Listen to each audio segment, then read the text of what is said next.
सुप्रभात नवजगेंद्राणा। मन की शुद्धि, यह हमारी आज की आध्यात्मिक चर्चा का विषय। मन की शुद्धि। मानव का मन शुद्ध नहीं। अब लोग ऐसा कहते हैं कि अब काल बिगड़ा है, जगत बिगड़ा है। अरे समय नहीं बिगड़ा, जगत नहीं बिगड़ा, बिगड़ा है केवल तुम्हारा हृदय। जगत बिगड़ा हो कि वहाँ जगत ठीक हो, इससे तुमको क्या लाभ। मानव का मन बहुत बिगड़ा है और उस मन का मैल धोने के लिए साधन है। मन सुधरे तो सब सुधरता है, मन बिगड़े तो सब बिगड़ता है। जगत बिगड़ा है ये मान्यता खोटी। अपना मन बिगड़ा है। जगत के पाप की अपेक्षा इस मन में बहुत पाप भरे, मन में रावण भरा है। मन बिना कारण पर धन पर स्त्री की चिंता करता है। पर धन पर स्त्री का चिंतन करने से मन का अधपतन होता है। मन बहुत अशुद्ध होता है। मन अशुद्ध होने का कारण जगत बिगड़ा है, ऐसा लगता है। तो इस जगत में ज्ञानी और अज्ञानी दोनों रहते हैं। अज्ञानी को जगत बिगड़ा हुआ और दुख स्वरूप लगता है, ज्ञानी को जगत आनंद में लगता है। इसका एक ही कारण है कि अज्ञानी का मन अति अशुद्ध है और ज्ञानी का मन अति शुद्ध है। तो मन को काम, क्रोध, लोभ आदि विकार अशुद्ध करते हैं। जब तक मन में विकार वासना है तब तक मन अशुद्ध है। मन जब निष्काम बने तब ज्ञान का उदय हो और आत्मा तथा जगत का सच्चा स्वरूप समझ में आए। मन बिगड़ा है तब तक अज्ञान है। बिगड़े मन को शुद्ध करने के लिए सत्कर्म करने, सत्कर्म से मन शुद्धि से ईश्वर दर्शन। तुम कोई भी काम करो तब ठाकुर जी में नज़र रख कर करोगे तो वो सफल होगा। अपने भगवान को अपनी आँखों से बिलक मत होने दो। ठाकुर जी के घर में पथरावें, सिंहासन पर पथरावें, वे तो साधारण वैष्णव है। ठाकुर जी की आँख में पथरावें, वो सच्चा वैष्णव है। कितने ही लोगों की आँख में तिजोरी हो जाती है। तिजोरी में ही नज़र रख कर वे समस्त काम करते हैं। पैसे में तो तुम नज़र रखते हो, परंतु भगवान में नज़र रखना सीखो। भगवान में नज़र रखकर किया हुआ सत्कर्म ही सफल होता है। तो सत्कर्म में एक दोष है। सत्कर्म में एक दोष है कि सत्कर्म किए पीछे अहम बढ़ाता है। सत्कर्म करने वाले को लोग बहुत मान देते और कहते हैं कि तुमने ये बहुत ठीक किया, हमारे हाथ से कुछ होता ही नहीं, तुम बहुत करते हो। सत्कर्म करने वाले की वाहवाह होती है, बहुत प्रशंसा होती है, तो पुण्य बढ़ जाता है। प्रभु से विमुख होकर सत्कर्म करे उसका अहम बढ़ जाता है। अभिमान बढ़े तो सत्कर्म सफल होता ही नहीं। सत्कर्म के पीछे दैन्य ना आवे तो वह सत्कर्म फलता नहीं। अंदर का अभिमान बढ़े उसका सत्कर्म किस काम का। भगवान सर्व दोषों को, अपराधों को क्षमा करते हैं, परंतु अभिमान को क्षमा करना करते नहीं। अभिमान करने जैसा मानव के पास है ही क्या। तुम काहे का अभिमान करते हो। लाख की राख होते देर नहीं लगती। ये देह ही पल भर में मिट्टी में मिल जाती है, इसमें अभिमान काहे का। अहंकार सर्वथा बाधक है। मैं कुछ करता हूँ ऐसा अहंकार हो तो प्रभु उपेक्षा करते हैं। जो हृदय से नमन करता है वो भगवान को प्रिय है। तो सत्कर्म करते समय सावधान रहो कि अंदर का अभिमान बढ़े नहीं। कितने दान देते हैं, परंतु उनका दान कीर्ति के लिए होता है। दान ठीक है, परंतु कीर्ति के लिए दिया दान ठीक नहीं। मन में ऐसी भावना रखो कि मेरे भगवान को खबर पड़े, इतना ही मेरे लिए बहुत है। कोई मनुष्य जाने इससे मुझे क्या लाभ है।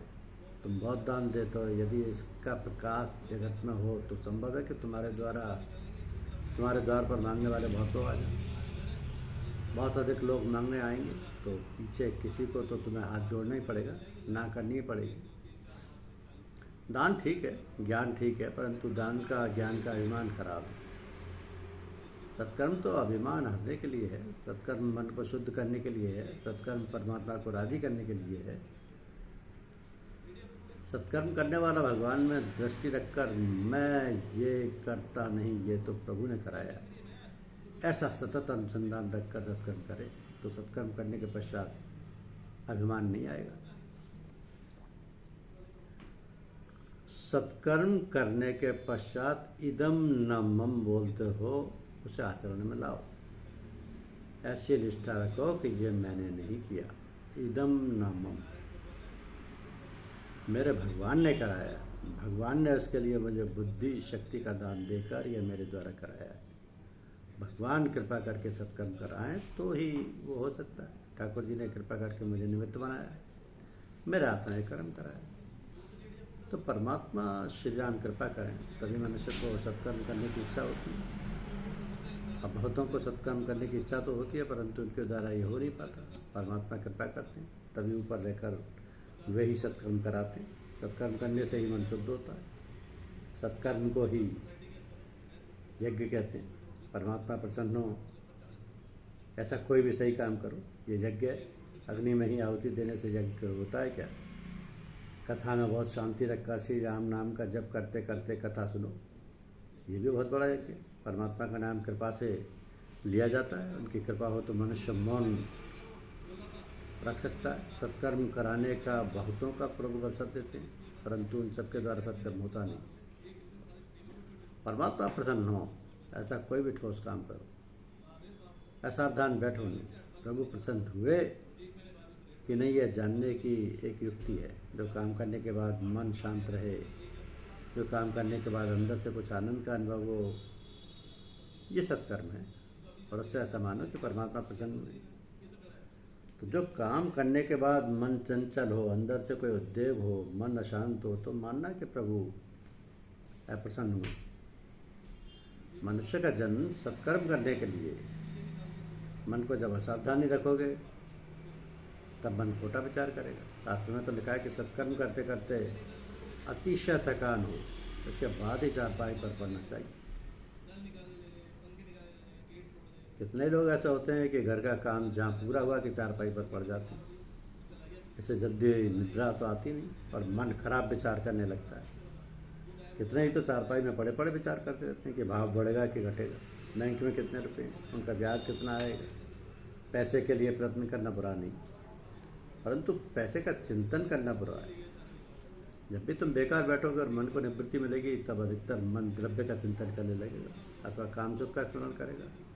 तुम मालिक हो, मन नौकर है। मन के ऊपर विश्वास रखना, मन के ऊपर भक्ति का पहरा रखना, मन को किसी सत्कर्म में सतत प्रोय रखना, सत्कर्म करते समय नज़र परमात्मा में रखना। तो हम तो रोज़ भगवान के दर्शन करते हैं, परंतु हमारा स्वभाव जरा भी सुधरता नहीं। श्री राम के दर्शन किए पीछे बुद्धि ना सुधरे तो मानो कि मैं राक्षस की अपेक्षा भी अधम। लोग रोज़ देव दर्शन करें, रोज़ रामायण पाठ करें, फिर भी उनके जीवन में सरलता और संयम ना आए तो वे राक्षस की अपेक्षा भी अधम। रामायण में लिखा है कि मारी स्वभाव राक्षसों का स्वभाव राम जी के दर्शन के पीछे सुधरा। तो जिनके दर्शन करने से स्वभाव सुधरे वो ईश्वर है। साधक कोई भी सत्कर्म करने पर भगवान से यह नहीं कहता कि मुझको सुखी करो, मेरे छोकरों को सुखी करो। साधक प्रार्थना करता है कि मेरे देश को सुखी करो, समस्त जगत को सुखी करो।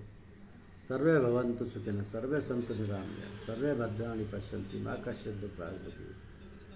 अपुत्रां पुत्रिणं सन्तु पुत्रिणां सन्तु पौत्रेण। तो साधक परमेश्वर से प्रार्थना करता है कि समाज को सुखी करो। साधक का अवतार सुख भोगने के लिए नहीं, समाज को सुखी करने के लिए। राक्षस विचार करते हैं ये पवित्र ऋषि जगत को सुखी करने के लिए यज्ञ करते हैं। यज्ञ में तो हमको सेवा करनी चाहिए। स्वदोष दर्शन ईश्वर दर्शन का फल है। मनुष्य का ऐसा स्वभाव है कि उसको स्वयं का दोष दिखता ही नहीं। मनुष्य में बड़े से बड़े दोष स्वयं को निर्दोष समझते हैं। वेद में एक ऐसा यज्ञ बताया जिसे करने का अधिकार सबको है। ब्राह्मण, क्षत्रिय, वैश्य, शूद्र, साधु, सन्यासी, गृहस्थ, ब्रह्मचारी, स्त्री, पुरुष, कोई भी इस यज्ञ को कर सकता है। तस्यम विदुषो यज्ञस्यात्मा श्रद्धा पत्नी। आत्मा परमात्मा का मिलन, इसको यज्ञ कहते हैं। आत्मा यजमान है, श्रद्धा पत्नी है, शरीर यज्ञ भूमि। शरीर रूपी यज्ञ भूमि में आत्मा परमात्मा का मिलन महान यज्ञ है। परमात्मा से मिलना, परमात्मा के स्वरूप में मन को लय करना महान यज्ञ है, महान यज्ञ है। क्योंकि अनेक बार ऐसा होता है कि मानव कान से भक्ति करता है परंतु आँख से नहीं करता। कितने आँख से भक्ति करते हैं परंतु उस समय जीव से भक्ति करते नहीं। खूब ध्यान में रखना। प्रत्येक इंद्रिय से भक्ति रस का पान करना आवश्यक है। ज्ञानी महात्मा इंद्रियों के दरवाजे बंद रखते हैं और वैष्णव प्रत्येक द्वार पर परमात्मा को पधराते हैं।